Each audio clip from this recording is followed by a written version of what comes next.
নমস্কার বন্ধুরা, কেমন আছেন? আশা করি যে যেখানে আছেন ভালো আছেন।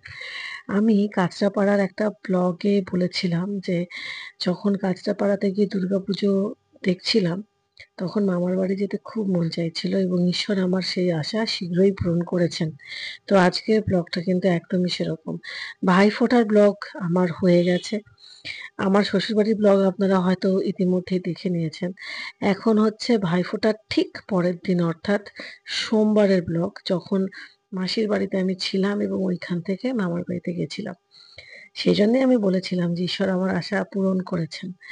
তো যাই হোক, সোমবার দিন অর্থাৎ যেদিনকার ব্লগ আপনারা দেখছেন, 4th নভেম্বরের ব্লগ এটি। সেই দিনই মামার বাড়িতে কিছুক্ষণের জন্য হলেও গেছিলাম এবং সেই দিনই আবার বাড়িও ফিরে এসেছিলাম। এখান থেকে দুভাবে মামার বাড়িতে যাওয়া যায়। এক তো হচ্ছে চাকদা থেকে আপনি ট্রেনে করেও যেতে পারেন, আর তা না হলে এমনি টোটো অটো চেঞ্জ করতে হয়। একবার টোটো করে গিয়ে অটো, আবার অটো থেকে নেমে আবার বাসে করে গেলেই হয়ে যায়। তো সেইভাবে করেই আর কি যাচ্ছি। যদিও আমার ছেলেকে নিইনি, কারণ যেহেতু অনেকটাই ছোট সেজন্য ওকে নিয়ে যাওয়াটা একটু ডিফিকাল্ট। ও বাড়িতেই ছিল, মানে মা মাসি এবং আমার আরেক যে ভাই আছে তার কাছে ছিল। আমরা তিনজনে গেছিলাম। মনে খুবই আনন্দ ছিল, কারণ বহু বছর যাওয়া হয় না মামার বাড়িতে, সেই জন্যই আর কি। তো যাই হোক, ঈশ্বর যে আমাকে সেই সুযোগটা করে দিয়েছেন এটাই অনেক। কারণ সব সময় তো সবকিছু হয়ে ওঠে না, এবং কোন ভাবে যে কোন সুযোগটা আপনার কাছে চলে আসবে বা কিভাবে করে চলে আসবে সেটা আপনি জানেন না। তবে আমার একটা ছোটখাটো উপলব্ধি ঘটেছে, সেটা হচ্ছে মন থেকে কোনো কিছু চাইলে না সুযোগটা কিন্তু হয়ে যায়। এবারে সেই সুযোগটা আপনি কাজে লাগাবেন কিনা সেটা একান্তই আপনার ব্যাপার। আমরা এখন মামা বাড়ি যাচ্ছি ওদের সারপ্রাইজ দিতে।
দেখতে দেখতে মামার বাড়িতে পৌঁছেও গেলাম।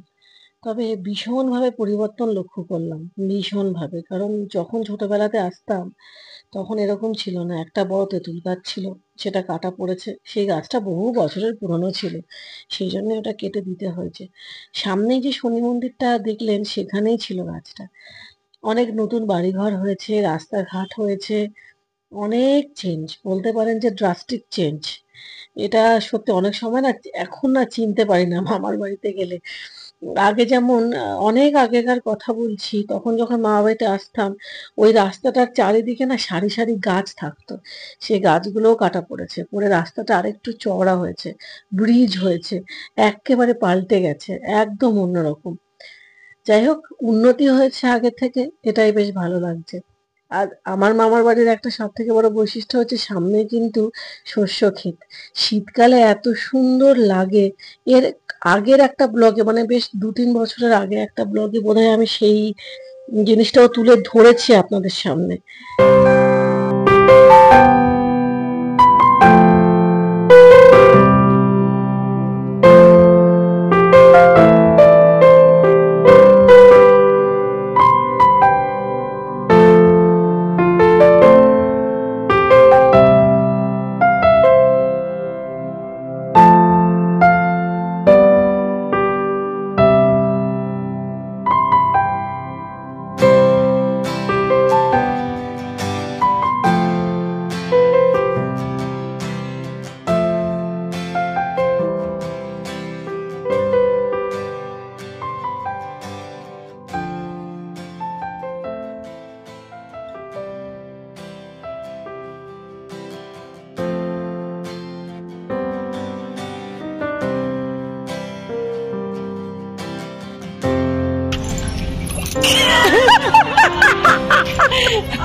তোমার ভাগ্যে তুমি পেয়েছি। চন্দনা আমার ছেলে ওইখানে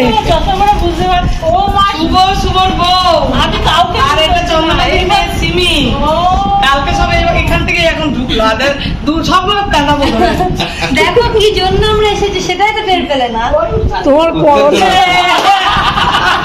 জায়গা মুচ্ছে তাহলে আমার ভালো আছে। এটা দিদার জন্য। দিদু নাতি নাতবো নাতনি না না নাতনি এনেছে। নাতনি খেতে নাতনি জিনিস তিনজনে মিলে বয়ে নিয়ে এসছে ওর বাবার। এই যে সিমি আমার শাশুড়ি মার জন্য দিল বড় নাতনি। ঠাকুমা যাতে সুস্থ হয়ে দিদিমা থাকে দিদিমা দিদিমা স্ট্রং থাকে যেন সিমির ছেলেকে মানুষ করতে পারে। আর যে জন্য আমাদের আশা। আর মমির বাবার বাগানের উচ্ছে এই জন্য আমাদের আশা।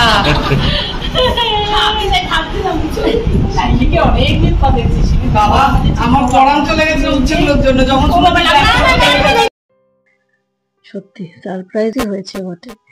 সত্যি শুধু ভাবি ছোটবেলা থেকে কত স্মৃতি, কত আনন্দ। মামার বাড়িতে পা রাখার সময় যেই মাত্র পা রেখেছি না, সেই সময় যেন সমস্ত স্মৃতিগুলো চোখের সামনে ভেসে উঠলো। অদ্ভুত একটা ফিলিংস। এখন সবকিছু খুব পাল্টে গেছে। আমারও বিয়ে হয়ে গেছে, ভাই বোনেরও বিয়ে হয়ে গেছে, সবাই আমরা বড় হয়ে গেছি, নিজের নিজের সংসার নিয়ে ব্যস্ত হয়ে পড়েছি। কিন্তু ওই যে মনের কোনায় ঠিকই স্মৃতিগুলো একবার নাড়া দেয়। হোটেলের চা সবাইকে তুলে এই চাটা তুললি এখন বিস্কুট দিয়ে এটা হচ্ছে আসল চা খাওয়া। মামির হাতের চা। না হাত তুলতে হবে না। এটা মৌমি জানি চা খাচ্ছে। কে দেখ ভালো লাগছে না? আমি তখন ভালো করে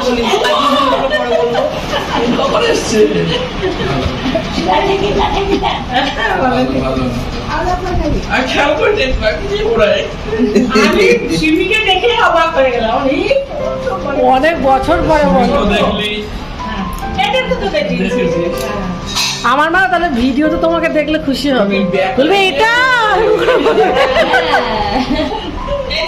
বন্দনা বলছে দাঁড়া দিদু ফোন করছে, কিছু বলবো না।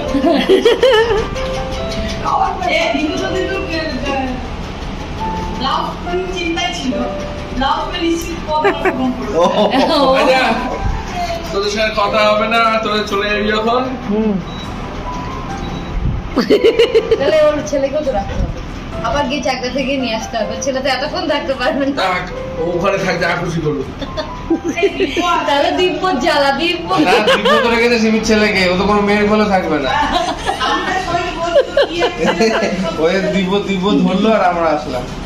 এতক্ষণ দিব্যর ডিউটি যতক্ষণ আমরা বাড়ি ওই যে সোম এসেছে। ঘুম দিয়ে আসলো। না পড়ছিল। আমি যখন গেছি আমাকে দেখে অবাক হয়ে গেছে। ঠিক আছে পড়বো। তার থেকে অবাক হয়েছে শিলাকে দেখে।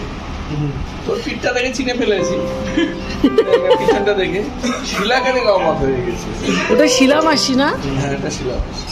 মা দেখলো অবাক হয়ে গেছে, উমা শিলা আইছে। ছোট মাসির বান্ধব। আমি আমারটা নিয়ে বেরিয়ে এসেছি। চারটে দিয়ে যাক ভালো হয়েছে না রাস্তা, একটা ভালো, খুব খুব ভালো। বিশ্বাস কর, তোরা তো তোরা আসবি ইচ্ছে ছিল একটুখানি, কিন্তু আমরা যাওয়াতে তো আশা হলো না। যাবি ইচ্ছা থাকলে উপায় নাই। ওর আশাটাই আমার খুব খুব ভালো লাগছে, খুব ভালো লাগছে। নিজে হয়ে গেছিল। ও রান্না বান্না করলো একবার। ছেলে আমার দিদার মুখে হাসিখানা দেখেছেন? দিদা, মামি, মামা সত্যি সবাই খুব খুশি হয়েছে। সত্যি এত আনন্দ পেয়েছি না আমি যে বলার নাই। কি জানি আবার কবে এই দিনটা আসবে। তবে এইভাবে করে গিয়ে আমি এরকম ভাবে আর চলে আসবো না, আমি থাকবো। দেখা যাক কবে সেই সুযোগটাও হয়।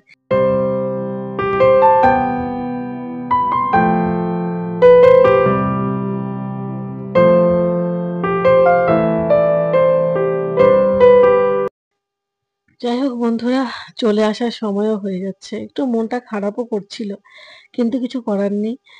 সেই দিনই আমাদের 4টের সময় ট্রেন ছিল, তো তাড়াতাড়ি তো বেরিয়ে পড়তেই হতো। তবে হ্যাঁ, এইভাবে করে এসে আর আমি এরকম ঘন্টা ১ ঘন্টা ২ ঘন্টার জন্য মামার বাড়িতে এসে আবার চলে যাওয়া, এইভাবে করে আসবো না। দেখা যাক কখন কেমন সুযোগ হয়। এবারটা তো এরকমভাবে ঈশ্বর সুযোগ করিয়ে দিয়েছেন, তাই এভাবে করে হলো। পরের বারটা যেভাবে করে সুযোগ হবে সেভাবে করে কাজে লাগাবো। মোদ্দা কথা হচ্ছে সুযোগটাকে কাজে লাগাতে হবে। যাই হোক, এই গাছটা খুব সুন্দর গাছ। এটা মামি মৌমিকে দিল, বলল যে, "তুই লাগাস।" আমি আবার বললাম যে, "তুই আমাকে দিবি যদি তোর বাঁচে।" এটা কি ফুল গাছ গো মামি? শাক শাক এটা সুন্দর। এটা কি শাক? ওইটা হচ্ছে তোর টক পালং। এটা শস্য দিয়ে রান্না করলে, কুমড়ো শস্য দিয়ে ভালো লাগে। টক পালং, আচ্ছা জানতাম না। চিনিও দিত বেশ। হ্যাঁ? বাবা একটু চিনিও দিত। আমরা সপ্তাহে একটু চিনি দিই না। যাই হোক, আমার মামার বাড়ির ব্লগও শেষ হলো। তবে হ্যাঁ, ভাইফোঁটা, মামার বাড়ির ব্লগ সমস্ত কিছুর পরেও কিন্তু জগদ্ধাত্রীর পুজোর ব্লগটা একেবারে রেডিই আছে। ওটাও আমাকে খুব চট জলদি দিয়ে দিতে হবে চ্যানেলে। তার কারণ তার পরে আরো ব্লগ আসতে চলেছে বন্ধুরা। আপনারা কেউ আমার চ্যানেলটাকে ছেড়ে দয়া করে যাবেন না। সবাই আমার চ্যানেলটার সঙ্গে থাকবেন, পাশে থাকবেন। আপনারা তো পাশে থাকবেন, অনেক সময় দেখবেন, অনেক সময় দেখবেন না। কিন্তু আমরা যারা ব্লগার না, তাদের কাছে হতেই পারে এগুলো হয়তো আমরা নিজেদের চ্যানেলের স্বার্থে করছি। শুরুতে ওইরকমই একটা মানসিকতা নিয়ে চ্যানেল খুলেছিলাম যে ব্লগিং করব, ইনকাম করব। কিন্তু এখন যত দিন এগোচ্ছে তত মনে হচ্ছে যে না, এই স্মৃতিগুলোকে এইভাবে করে ধরে রাখতে পারাটাই হয়তো সবথেকে আসল ইনকাম। আমার তো এখন এটাই মনে হচ্ছে। যাই হোক, দেখা যাক কিভাবে করে আমি আমার স্মৃতিগুলোকে আরো আমার ইউটিউবের পাতাতে রেখে দিতে পারি।